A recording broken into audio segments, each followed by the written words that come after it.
Welcome to the Well Woman Show, where we interview women executives, leaders, and entrepreneurs. And you're listening to the Well Woman Show, where motivated women achieve fulfillment and well-being. You're listening to the Well Woman Show. Take time for myself by coming to things like Well Woman Drinks. To be accepting of myself no matter what. Step away from judgment as much as possible. You're listening to the Well Woman Show.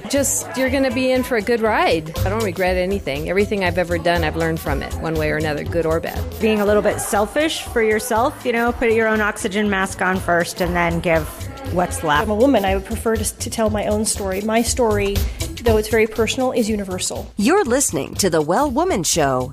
And now your host, Giovanna Rossi. Hi, Giovanna Rossi here, and welcome to another episode of the Well Woman Show, where I interview women leaders, executives, and entrepreneurs about their lives and their road to becoming and being who they are today. Are you at the top of your game professionally but feeling burned out, or finding it hard to focus on your goals, or unfulfilled personally? Or are you in transition, simply juggling so many things you find it hard to take care of your own needs? Well, you're not alone. We all need to activate the 4 universal superpowers. These are the internal strengths and abilities we all already have but don't use all the time. Superpowers can be cultivated, and they include awareness, intuition, action, and acceptance.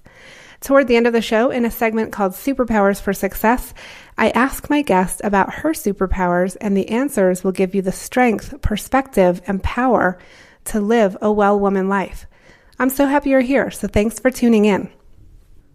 This episode of the Well Woman Show is brought to you by Collective Action Strategies, supporting organizations that support women and families, and by Well Woman Life Movement Challenge Quiz, your resource for living your best life.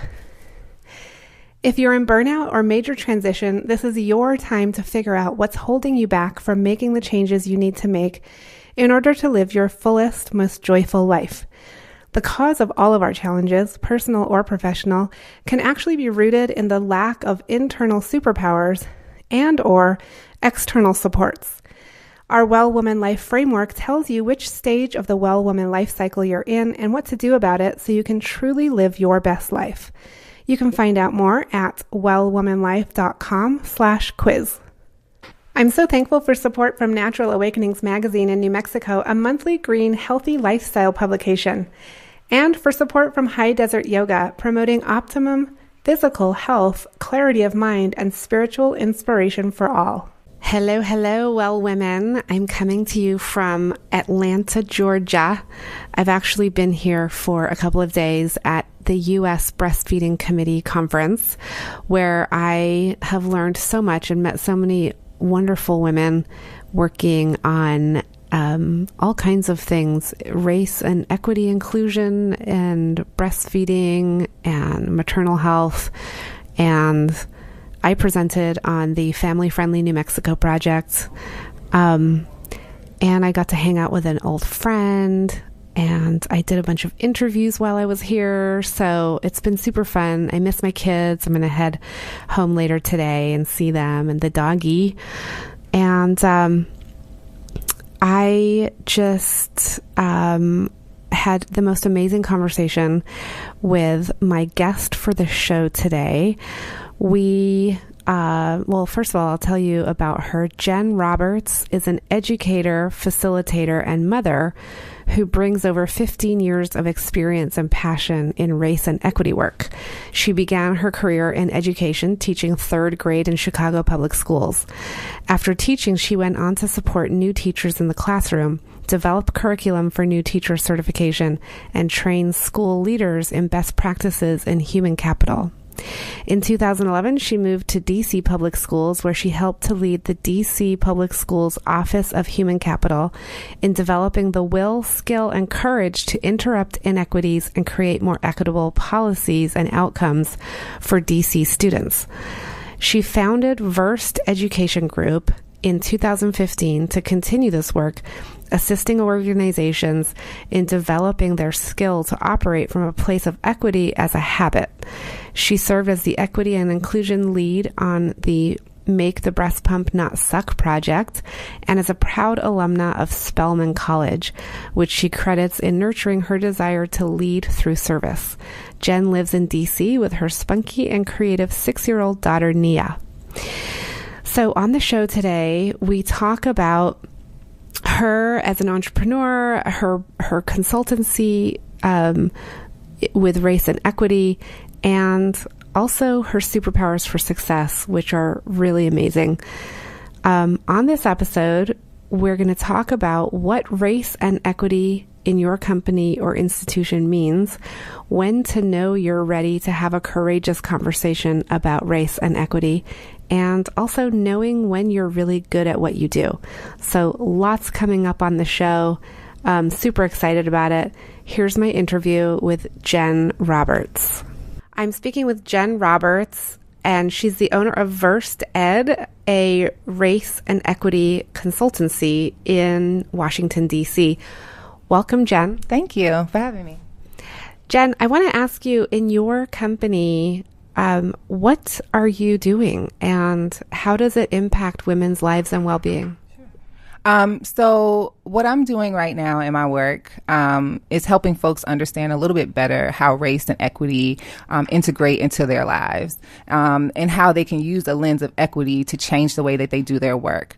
And so what I'm doing now on the women's side of things around birth justice is some of the work that we did with the Make the Breast Pump Not Suck project. So really helping communities understand how they can design intentionally for equity, really think about race and gender and sexual orientation in that, and design their innovations or their solutions or their problems in a way that is intentionally designed to impact the landscape that we see today and really change the status quo and really interrupt oppression and inequity that we're seeing in our country today.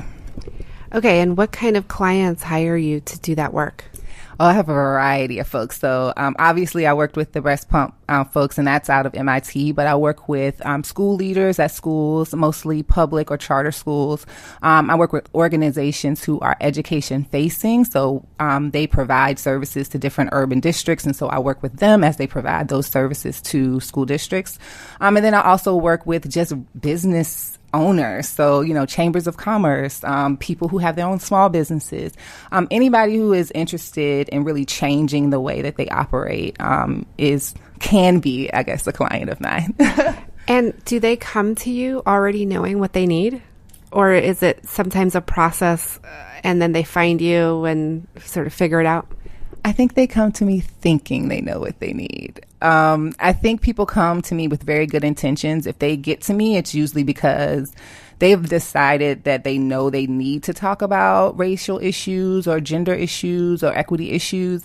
They don't always think they have an issue, even though things are showing up in their results at their organizations. But through processes of talking with lots of the folks at their organization, really getting to know how the organization operates, I can help them see maybe some of the things they can't see right now. So what are some of the biases that might be blinding you to the choices and the decisions you make with really good intentions that then have impact that you weren't expecting? And so they don't always know when they get to me, but usually by the time we're done, they know. Mm-hmm. Yeah, I mean, it's just fascinating because I think a lot of organizations might not actually get to your doorstep that need to. And so how do you reach those folks?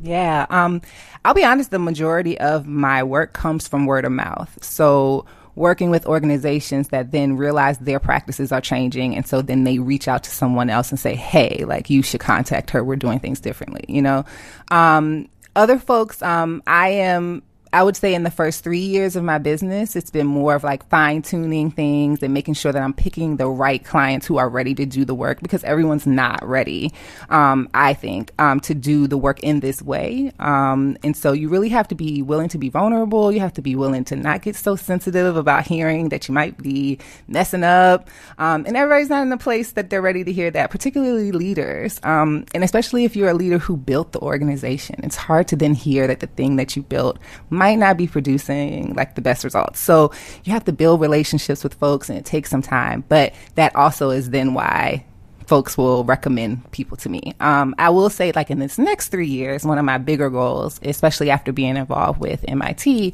is to make my work more public to folks and help people really see case studies of things that are working and, like, really help them understand what are some things I can do on my own, and then when do I need to, like, go find somebody to help us make the next step. Okay, and give me an example of something kind of tangible that you would sort of work on. Like, what is doing the work, and what does that look like?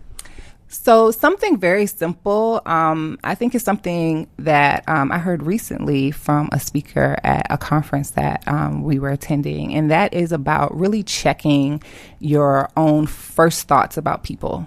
So often when we get into work situations or in public situations, we've been fed so many messages that we don't even realize about, particularly about marginalized communities, that we make decisions that we don't even realize are having a bad impact. And so if we can really get to the point where we can check our first thoughts, analyze them a little bit before we say something or do something.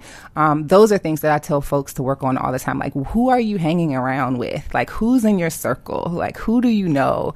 If everybody looks like you in your circle, how can you venture out and find new people and new perspectives? Like, that's something we all could be doing every day. And that really then opens your mind to be able to see, like, oh, I thought I was doing something really great. And, like, I'm now talking to these folks that live in these communities or who have experienced these things. And I realized that this great decision I had actually is not helping the very person I want to help. And so that expanding of your network, that checking of your own first thoughts are like things that I would say are concrete that we all could be doing every day. Okay, and companies and institutions, of course, are made up of individuals. So doing that individual work is super important. But what about some of the systems level work? What does that look like? Yeah, so the systems level work really is about changing mindsets about how work is done. And I'll give you an example from the breast pump project, because I think we really embodied how you do systems change in a way that's effective. And what that looks like is outside of the individual work, which is extremely important. It's really about reminding ourselves that we don't have to do things the way we've always done them. And I think it's really hard for any of us to break out of that. And so when we can change mindsets to remember that, and then also one of the hiccups I think that keeps us from creating really equitable innovation is our sense of urgency. And so we often make decisions because we have to make them quick. And we don't take the time to say, do we have the right people at the table? Are we talking to the right people? Are we going out and asking what they need and what they want? Are we including them in that process? Because we're obsessed with goals and we're obsessed with achieving. And it's okay to be obsessed with those things if you are able to then check that urgency when you need to slow down for the sake of equity. And so the system change really comes with changing the mindset of folks to help them see that, like, we got to slow down a little bit and we got to ask ourselves some really tough questions every time we are starting a project until we are at the point where we can do that without thinking about it. So it's giving organizations actual protocols to use in meetings, systems and ways to have conversations, things to build up their capacity to, like, take in information that might not feel good to them but will help them grow, and letting that be the motivating factor that then help them change the way they do their work, and then that changes the systems that are in place. So I feel like equity work is tricky because we can talk about what it should look like at the end, but because people are involved and because people have all sorts of emotions and things about people that they're working for or with, it can make it a little bit unpredictable. But when folks are really willing to put in the work and the effort, you can see some really cool things happen. And I think the Breast Pump Festival was like a very prime example of that. Yeah, I mean, I think this idea that we need to slow down so that we can incorporate some of that planning and forward thinking and inclusion is really important. And I think we would find, and I don't know if you know this from your experience, but we would find that when you do that, you actually end up in the long run achieving more of your goals. Absolutely. Because it makes your company better. Absolutely. That's totally right. I think we often get really caught up in short-term success because we have a society that wants to see numbers and they want to see those graphs and charts like ticking up. And we get pressured by that. And I think when we can release that pressure some, it doesn't mean we shouldn't be achieving and we shouldn't be meeting goals, but we should be evaluating what those goals are and whether those are the goals that actually are going to help the people we want to help. And so doing that, I think, is, it's hard work, it's head work, it's affective more than it's technical. And so it really takes a shift in how we look at, I guess, the business world or the way that we do work in America in particular, where we tend to churn out really fast so that we can say, hey, look what we did. It's great and wonderful, versus let's take the time so that in the long run we have a larger impact that's lasting. Okay, Jen, I want to move into the segment called Superpowers for Success and ask you a few quick questions. What does success in life mean to you? Success in life for me is a happy family. And I think that is the reason why I love doing the work I do, because not only can I help people do better work for the communities they work with, but I get to be available for my daughter. And that's very important to me. She's 6 years old. And so to be able to have a job that allows me the flexibility to be a room mom sometimes or go on a field trip, like that's success to me. So I think I feel the most successful I've ever felt in my life right now. I have a 6-year-old daughter too. Oh, nice. She's going into first grade. Same. Yeah. When did you know you were really good at what you do? Oh, man. Really good? I'm still wondering sometimes. But no, I think I knew probably about 10 to 12 years ago, I had who I would say is the best manager I've ever had. She had a way of finding the best in people, things that they didn't even know they were good at, and like pulling that out. And so becoming a facilitator was nothing that was ever on my radar until she approached me and was like, you're good at this, like you should do this. And she gave me the skills and the tools and the feedback to get me better at it, and it changed the trajectory of my career. And so I think at that point I was like, oh wait, like you've always been talking, like you just needed someone to tell you that you're actually good at planning and facilitating things. And so I would say that's when I knew I was good. When I knew I was really good was probably when I decided to leave my very comfortable 9-to-5 and start a business. And I wouldn't have done that if I didn't think I was really good. So I still have my moments where I'm like, you could do better. But when I step back, I'm good. Yeah. It's like that internal just knowing, like you're like, I'm really good at this and I'm going to do it. Yeah. It's so funny because I ask this question to a lot of guests and a lot of people reflect on external validation, right? Being told that they're good at something, which is super important and helpful. And then there comes a point where you just know it inside of you. Yeah, I think that's so true. And I think with women, we have a hard time sometimes like listening to that voice in us. I think it's there a lot sooner than some of us hear it, telling us like, you're good, like you know what you're doing, like go with that. But I think when you think about our society, you have patriarchy, you have racism, you have all these things telling you you're not good enough, like you really have to be confident in yourself to like push all of those things out and say, no, I know for a fact I'm good. And I have days where I am jumping out of bed like, absolutely, girl, you're the bomb. And then I have days where I have to check myself on it and need a little external validation. And I'm happy that I have people in my life that like can recognize that in me and like see that when I need it and be like, girl, you have it, like you got it, you know? So my village is very important with that too. That's such an important point, and being able to reach out to that village when you know you need to and not sink into the depths of like, which we all can do. Okay. Can you describe a personal habit that contributes to your overall well-being? I would say, this is probably going to sound funny, but food. I love going out to really good restaurants with friends or family. And so, you know, finding a place we haven't been or just going to a place we always have a good time at. Like if I get to a point in my work and I'm like, I need a break, that's usually what I want to do. is go hang out with some folks and eat some really good food. That's probably not the best thing to do when you want to avoid yourself. Yeah, that is my thing. And I would say the second thing is really working on meditation. And so I have a really hard time quieting my brain. Like I'm always thinking about what to do and like another idea or, how to help a client move past a challenge. And so learning how to shut that off has been really helpful for me. Yeah, meditation is a good one. I know when you're an entrepreneur, you have a lot of ideas, right? And it's just like you can't keep up. Like, I want to do that. I want to do that. Or you have to keep like a notebook with like a parking lot page so that you can, not forget your ideas, but you don't have to tackle them all at the same time. Jenn, what superpower did you discover you had only to realize it was there all the time? I think connecting. I'm a connector. I think I didn't realize it until I started working in my business that I have a way of building rapport with folks really quickly to the point where they trust me and then they trust the people I say they should be connected with. And I've seen some really great work and synergy come out of people who I've connected. And that's just not professionally, that's even in my personal life.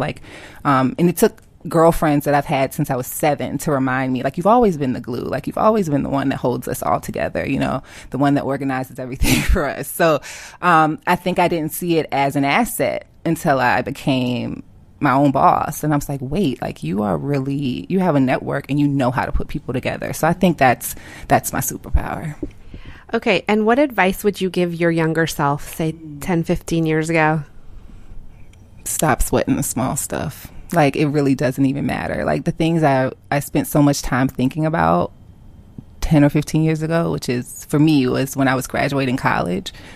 Like, none of those things even matter anymore. So, and I think I remind myself of that every day. Like, look at all the things you worried about that didn't even manifest. Like, don't sweat that and keep moving towards your purpose.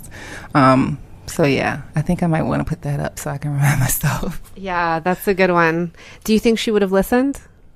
Yeah, I feel like I've always been the type that if a trusted advisor tells me, look, I see this is happening, this is what you need to do, I do it. And so I think I would have listened. I might not have trusted that in the long run it all would have worked out, but I would have tried it. Okay, last couple of questions. Do you identify as a feminist? I would say I identify more as a womanist. And so I look at the world through the eyes of a Black woman. So it's really hard for me to separate that intersectionality of being a woman and being Black. And so the womanist theory kind of I connect with a little bit more than feminism, because feminism hasn't always been inclusive of people of color.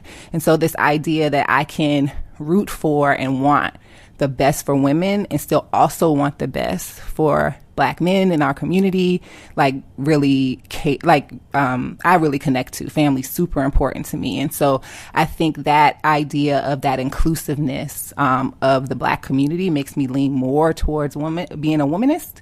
But I definitely identify with the feminist work, and I would say that the work that we've been doing on the breast pump is definitely feminist aligned work. But personally, I think I allow more to be a womanist.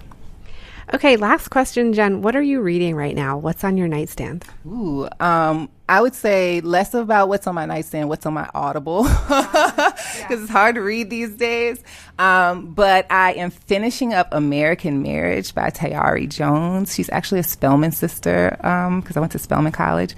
The book it's a fiction book, and I don't have a lot of time to read fiction. So in the summertime, I usually pick a fiction book, and it's so good. About a couple, and the male partner gets accused of rape and gets sent to jail, and it's about their relationship and their very new 1-year marriage when he gets sent away to jail, and the decisions they both have to make about whether they want to keep their relationship or not. It is, and it takes place in Atlanta, which is a place that I, by going to school here, my formative adult years were here.